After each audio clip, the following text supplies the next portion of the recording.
ओइजा board खेल के बारे में मैंने बहुत बार सुना था, कभी वीडियो में, कभी फिल्मों में या कभी कहानियों में, पर कभी भरोसा नहीं हुआ कि ये ओइजा बोर्ड खेल सच होता है।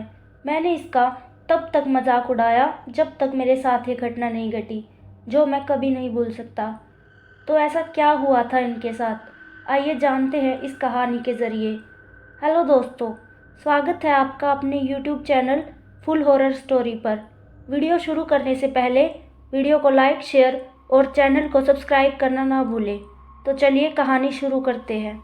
बात उन दिनों की है जब हम सब कॉलेज में थे।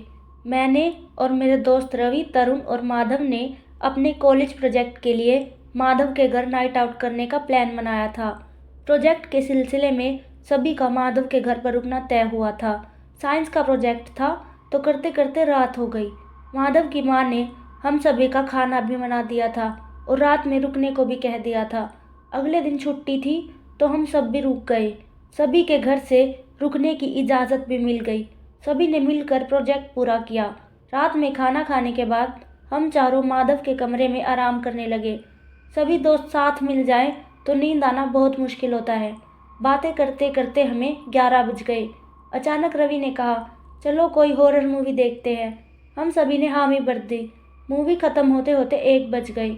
मूवी में ओइजा बोर्ड के बारे में बताया गया था। हम ओइजा बोर्ड के बारे में बात करने लगे।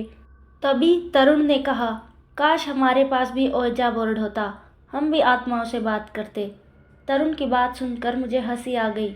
मैंने कहा, तुम्हें इस बोर्ड पर भरोसा है? ऐसा कुछ नहीं होता, ये सब फालतू बातें हैं। माधव ने कहा, मैं एक दिन एक हॉरर गेम ढूंढ रहा था, तभी मुझे ये ओइजा बोर्ड ऐप भी दिखा था। क्या कहते हो दोस्तों, डाउनलोड करें और खेल के आत्माओं से बात करते हैं? क्या पता किसी सुंदर लड़की की आत्मा आ जाए। ये कहते हुए माधव हंसने लगा। रवि ने कहा, मुझे तो नींद आ रही है, मैं तो चला सोने। तब मैंने रवि को चिढ़ाते हुए कहा, ऐसा बोलना कि तू डर गया। रवि ने चिढ़ते हुए मुझे कहा, मुझे डर नहीं लगता, समझा? तब माधव ने कहा, चलो फिर डाउनलोड करते हैं और खेलते हैं। वैसे भी कल छुट्टी है, पूरा दिन आराम ही करना है। माधव ने अपने फ़ोन में ओइजा बोर्ड डाउनलोड किया। बातों बातों में 2 बज गए। हम चारों पास पास बैठ गए और फ़ोन को बीच में रख दिया। हम सभी के चेहरे पर एक मुस्कान थी। हमने ओइजा बोर्ड को एक खेल की तरह शुरू किया। पहले हमें उसके सारे नियम बताए गए। हम सभी नियम को भी मजाक में ही पढ़ रहे थे। मैं जितना ओइजा बोर्ड के बारे में जानता था वो ये था कि ओइजा बोर्ड को टॉकिंग बोर्ड के नाम से भी जाना जाता है।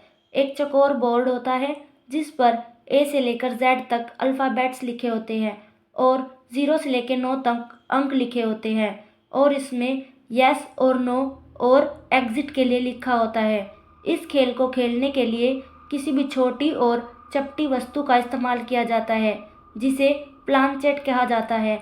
पर क्योंकि हमारे पास बोर्ड नहीं था, हम मोबाइल ऐप से खेल रहे थे, इसलिए ये सारी चीज़ें बटन के रूप में हमारे पास थी।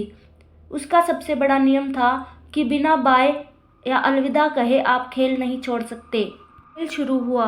सभी ने अपनी उंगली प्लानचेट पर रखी और इंग्लिश में कहा, समवन इज़ हियर, पर कुछ नहीं हुआ, जबकि ऐसा होता नहीं है। अगर रियल ओइजा बोर्ड होता है तब उसमें प्लानचेट का नहीं घूमना समझ आता है, पर जहाँ तक मुझे पता है इस ऐप में तो कुछ भी पूछने पर प्लानचेट घूमना निश्चित था। हमने फिर पूछा, समवन इज़ हियर, पर कुछ नहीं हुआ। समझ नहीं आ रहा था कि हो क्या रहा है। माधव ने कहा, ऐप ही खराब है, कुछ हो ही नहीं रहा। तरुण ने कहा, चलो एक आखिरी बार पूछते हैं, अगर कुछ नहीं हुआ तो सभी सो जाएंगे, बहुत नींद आ रही है। हम सब इंग्लिश में समवन इज़ हियर बोलने ही वाले थे कि तभी माधव ने हिंदी में बोला, कोई है यहाँ? है तो आओ, नहीं तो हम सोने जा रहे हैं। ऐसा कह के माधव हंसने लगा। हम सभी ने माधव से कहा, अरे इसमें इंग्लिश में बोलना होता है। ऐसा कहकर हम सब भी हंसने लगे। अचानक प्लानचेट ए से जेड तक इधर उधर घूमने लगा। हम सब चौंक गए और थोड़ा सा डर भी गए। उसमें लिखा आया हिंदी। हमें कुछ समझ नहीं आया तो मैंने पूछा, क्या नाम है तुम्हारा? प्लानचेट घूमने लगा। लिखा आया रासे। तब माधव ने कहा, रासे, ये कैसा अजीब नाम है, और हंसने लगा। ये बात माधव ने ऐसे ही बोली थी। पर फ़ोन स्पीकर पर होने की वजह से ये बात टाइप हो गई। प्लानचेट घूमने लगा और लिखा आया फिशू। ये एक गाली होती है। हम सभी हंसने लगे। माधव ने भी गुस्से में उसे गाली दे दी। अचानक कमरे की लाइट चली गई। हम सब बहुत डर गए थे। पर तरुण ने कहा, आजकल रात में रोज़ लाइट चली जाती है, डरने की कोई ज़रूरत नहीं है, ये तो बस नॉर्मल है। हमने सोचा कि अब क्या पूछे, तो तरुण ने कहा कि चलो इससे हमारे बारे में पूछते हैं। तरुण ने कहा, बताओ हमारे क्या नाम है। प्लानचेट घूमा और लिखा आया, नहीं पता। तब माधव ने कहा, अरे ये फर्जी गेम है, हम सब अपना टाइम वेस्ट कर रहे हैं, सब इसमें पहले से ही सेट होता है, मुझे ये बिल्कुल पसंद नहीं आया, चलो सोते हैं यार, वैसे भी बहुत नींद आ रही है। मैंने कहा, रुक ना यार, अभी तो शुरू ही किया है, 2-3 क्वेश्चन और पूछ लेते हैं, मुझे तो मज़ा आ रहा है। तरुण ने कहा, मैं भी अजय की बात से सहमत हूँ, चलो 1-2 क्वेश्चन और पूछते हैं। तब माधव ने कहा, ठीक है मैं पूछता हूँ अब इससे, ठीक है, राशिद तुम कैसे मरे और कब मरे। प्लानचेट नहीं घूमा। तब तरुण ने कहा, अरे इसे क्या हुआ। तब माधव ने कहा, लगता है ये भी सो गया। ऐसा कहकर वो हंसने लगा। मैंने माधव के पूछे हुए सवाल को दोहराते हुए कहा, तुम कैसे मरे। प्लानचेट तुरंत घूमा और उसमें लिखा आया, आत्महत्या। हम सभी के रोंगटे खड़े हो गए। तभी रवि, जो बहुत देर से चुप था, वो बोला, यार चलो अब सोते हैं, मुझे कुछ अच्छा नहीं लग रहा। तरुण ने रवि से कहा, क्या हो गया। रवि बोला, पता नहीं यार, बस बहुत अजीब लग रहा है, चलो बंद करो इसे, अब सोते हैं।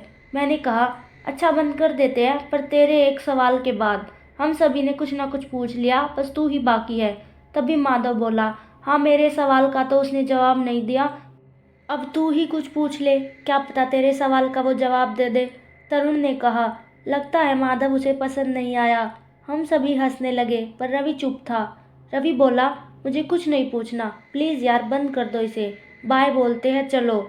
मैंने कहा, अरे पूछ लेना, तेरा सवाल लास्ट होगा, फिर हम बाय बोल देंगे, वैसे मुझे भी अब नींद आ रही है। रवि थोड़ी देर चुप रहा, फिर लंबी सांस लेकर धीरे से बोला, तुम यहाँ हो क्या। प्लानचेट घूमा, हाँ तुम्हारे बहुत पास। हम सब डर के मारे खड़े हो गए और एक दूसरे की शक्ल देखने लगे। रवि ने कहा, बाय बोलते हैं। सभी ने सहमति जताते हुए हाँ में सिर हिलाया। हमने एक साथ कहा, बाय। प्लानचेट घूमा, लिखा आया, नहीं अभी तो शुरुआत है। हम सब डर गए। तभी माधव ने फ़ोन लिया और गेम से बाहर आ गया और गेम को अनइंस्टॉल कर दिया। अब फ़ोन में गेम नहीं था। गेम डिलीट होते ही लाइट चल गई, मतलब लाइट वापस आ गई। थोड़ी देर तक हम सभी चुप रहे, फिर हम सभी को हंसी आ गई, पर रवि चुप था। हम सब सोने चले गए। हम सभी को लेटे 1 मिनट भी नहीं हुआ था कि अचानक माधव चिल्लाया। हम सभी उठकर उसके पास गए और लाइट ऑन की, तो वो अपना सर पकड़ के बैठा था। हम सभी ने पूछा, क्या हुआ माधव। माधव बोला, मेरे सर में बहुत तेज़ दर्द हो रहा है। ऐसा कहकर वो और ज़ोर से चिल्लाने लगा। तभी कमरे में उसके मम्मी पापा आ गए। उन्होंने कहा, क्या हुआ। माधव दर्द से कराहने लगा। माधव ने कहा, मम्मी सहन नहीं हो रहा, बहुत दर्द कर रहा है सर। माधव और उसके मम्मी पापा हॉस्पिटल के लिए निकले। हमने भी अपने मम्मी पापा को कॉल किया कि वो हमें लेने आ जाए। माधव के दादा दादी घर पर ही थे और हम तीनों अपने घर वालों का इंतज़ार करने लगे। हम सब बहुत डरे हुए थे, कोई कुछ नहीं बोल रहा था। बहुत देर चुप रहने के बाद रवि ने सिर्फ एक बात बोली, वो यही है। मैं बहुत डर गया था, मुझे बस अपने पापा का इंतज़ार था। रवि के पापा आ गए थे और तरुण का बड़ा भाई भी, वो दोनों जा चुके थे। मेरे पापा रास्ते में थे, मैं उनका इंतज़ार कर रहा था। अचानक मेरे कमरे से फ़ोन की घंटी बजी। तब मैंने कहा, अरे मेरा फ़ोन तो मेरे पास ही है, ये किसका फ़ोन बज रहा है। तभी तरुण के पापा का फ़ोन मेरे फ़ोन पर आया। मैंने उठाया तो तरुण ने मुझसे बात की। उसने मुझसे कहा, भाई मेरा फ़ोन माधव के घर पर ही है, तू रख लेना, मैं तेरे से कल तेरे घर आकर ले लूँगा। मैं समझ गया कि फ़ोन माधव के कमरे में था, पर मेरी इतनी हिम्मत नहीं हो रही थी कि मैं अकेले कमरे में जाकर फ़ोन लाऊं। मैंने माधव के दादाजी को साथ चलने को कहा। वो मेरे साथ कमरे में गए फ़ोन लेने। कमरे में जाकर मेरी आंखें फटी की फटी रह गई। कमरे का सारा सामान बिखरा हुआ था जब हम कमरे में थे, और जब बाहर निकले थे तब पूरा कमरा साफ़ सुथरा और सामान जमा हुआ था। पर अभी जो कमरे की हालत थी वो बद से बदतर थी। मैं फ़ोन लेकर कमरे से निकला और तब तक मेरे पापा भी आ चुके थे। मैं कार में बैठा, मुझे बस अपने घर जाना था। मैं सिर्फ एक ही बात सोच रहा था कि रवि ने बिल्कुल सही कहा था, वो यहीं पर था। तो दोस्तों, आपको हमारी ये कहानी कैसी लगी कमेंट करके ज़रूर बताएं। और अगर आपके पास भी ऐसी कोई कहानी है तो हमसे ज़रूर शेयर करें। चलिए मिलते हैं ऐसी ही एक और खौफनाक कहानी के साथ।